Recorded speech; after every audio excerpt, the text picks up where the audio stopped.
ஐயோ ராஜபோகமா வாழ்ந்தவன தேங்காய் நார்ல கயிறு திரிக்க விட்டாங்கள ஐயா.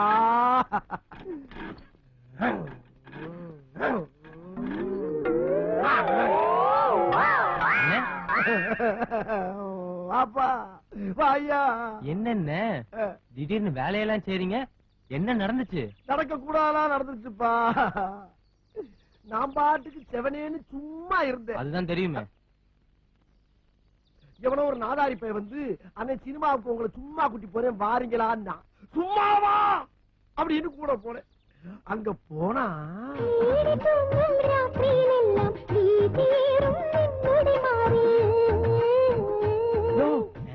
என்னையா இந்த படத்தை கூட்டி வந்திருக்க? கம்முனு படத்தை பாரியா, போகும்போது சும்மா கும்முன்னு சார்ஜர் வீட்டுக்கு போலாம்.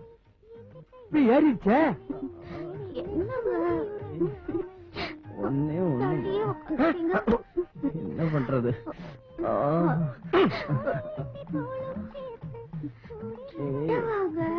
வந்துட்டேம்மா. எவன்டா அவன்? பாசைய போட்டு விட்டவன்.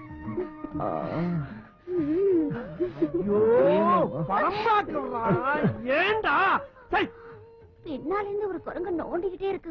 ஃபேமிலியோட படம் பாக்குறவன ஏன் டிஸ்டர்ப் பண்ணிட்டு இருக்க? டேய் போஸ்ட்மேனா இருந்தாலும் ஃபாஸ்ட்மேன். ஃபாஸ்ட்மேனா? இந்த குரலை எங்கேயே கேட்ட மாதிரில இருக்கு. ஏய் திரும்பு. அடிக்கார தெரியாம பாத்துட்டா போடுறானா? பார்த்து பயப்படுறதா இருக்கு. என்னடி இது? அவன் உன்னை ஃபேமிலிங்கனா நீ அவனை பாஸ்ட்மேனுங்கிற என்ன நடக்குதுங்க? சர்தா நிறுத்தியா? சும்மா வரவன்னு கத்தாத. நமக்கு கல்யாணமா 8 மாசமா நீ சும்மாவே இருந்த. அந்தாள பாரு, என்னைக்கு லெட்டர் கொடுத்தானோ அப்பத்துல இருந்து சும்மாவே இருக்கிறது. சந்தோஷமா இருந்த. அத இங்கே வந்து கெடுத்துட்டியா? நீ நல்லா இருப்பியா? ஐயோ அவனுக்கு லெட்டர் கொடுத்துட்டு எனக்கு தந்திய கொடுத்துட்டாரு. டேய் அன்னைக்கு கொண்டு வந்த லெட்டர் இதுதானா? இதுதான் நடந்தது. அப்ப தொங்குனதுதான் இந்த தலை. அன்னைக்கு எனக்கு எதுல வீக்னஸ் பான்னு கேட்டீங்கல்ல, இதுல தான். கரெக்டுப்பா, கரெக்டா சொன்னையா. ஒரு மனுஷன் எந்த விஷயத்துல வேணாலும் சும்மா இருக்கலாம், சோம்பேறியா இருக்கலாம். ஆனா பொண்டாட்டி விஷயத்துல மட்டும் சும்மா இருக்க கூடாதியா. கொத்தி கொதறி கொண்டு போய் கும்பி அடிச்சிருவாங்க. கும்மி அடிச்சுட்டாங்க. தம்பி என் வேலையை டிஸ்டர்ப் பண்ணாத, நீ போய் உன் வேலையை பாரு. மிஸ் ஆகி நீ கயிறு திரிக்க வந்துடாத.